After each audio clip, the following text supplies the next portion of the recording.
Vous voulez qu'il y ait le changement en Afrique, mais au Cameroun, c'est très grave.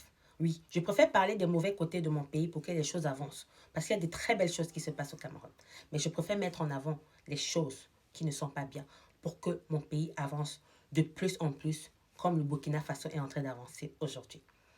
Il y a un phénomène qui se passe au Cameroun. Je vais vous expliquer terre à terre pour que vous puissiez comprendre. Peut-être d'autres vont trouver que c'est anodin, que ça n'a pas de sens, mais pour moi, ça a un sens et je dois en parler. Moi, je suis née au Cameroun, j'ai grandi au Cameroun. Actuellement, je ne suis pas au Cameroun. J'ai grandi au Cameroun. Et quand je grandissais au Cameroun, pour traverser la route, il fallait supplier le chauffeur taxi ou le chauffeur moto ou de camion. Les automobilistes là, il fallait les supplier que pardon, je vais passer.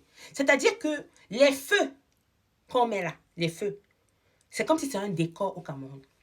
C'est comme si les feux qu'on met, c'est un décor, ça ne sert à rien. C'est-à-dire qu'on ne respecte pas le piéton. Parce que le piéton, quand le feu est au vert, le piéton a le droit de traverser. Mais au Cameroun, ça n'a pas de sens en fait. Le feu là ne sert à rien. Pour traverser, tu dois supplier les automobilistes. Tu dois supplier pour traverser. Pour traverser même, tu as peur. Si on va te cogner, si tu vas perdre la vie. S'il vous plaît, le futur président du Cameroun, que ce soit son Excellence M. Paul Biya, que ce soit Issa Choroma, que ce soit Kabra Libi, le futur président du Cameroun doit regarder ce côté. Peut-être c'est anodin pour certains, mais c'est très important. Il y a des gens qui ont peur de traverser la route. Ils ont peur, ils se disent que mais est-ce que je vais me rentrer chez moi aujourd'hui? Moi, c'était mon cas au Cameroun. Pour traverser la route, tu as la frousse. Tu dois supplier. Pourtant, tu es dans ton droit. Tu es dans ton droit de traverser la route. Tu es le piéton a son droit. On n'a pas conçu les routes uniquement pour les chauffeurs de taxi, de moto et de camions. Non. Les piétons ont le droit. Au rouge, les piétons doivent attendre.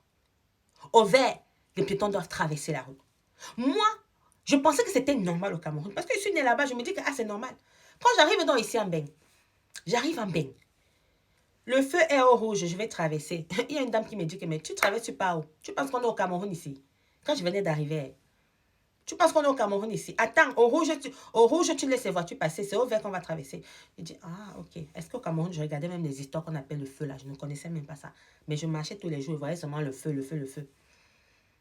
C'est là où j'ai compris qu'il y a une différence. Ici, en France, quand c'est au rouge, les voitures passent. Quand c'est au vert, les piétons passent. Et les Français ont constaté que il y a certaines personnes qui ne respectent pas souvent le feu, mais c'est très rare. Ce n'est pas comme chez nous au Cameroun. C'est très rare. Et quand certains ne respectent pas le feu, ils ont donc employé des personnes qui seront là. Surtout le matin quand les enfants vont à l'école. Il y a des personnes là. Quand les enfants veulent traverser, ils stoppent d'abord les voitures.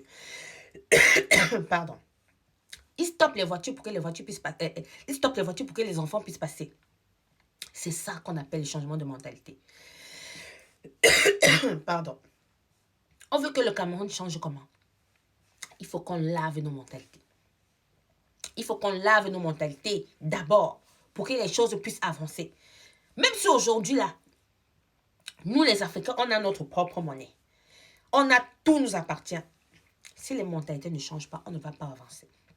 Bon, s'il vous plaît, le futur président du Cameroun, s'il peut revoir ce phénomène-là, que tous les automobilistes là, les chauffeurs là qui ne respectent pas le feu, qu'il y ait une sanction pour eux, qu'il y ait des policiers.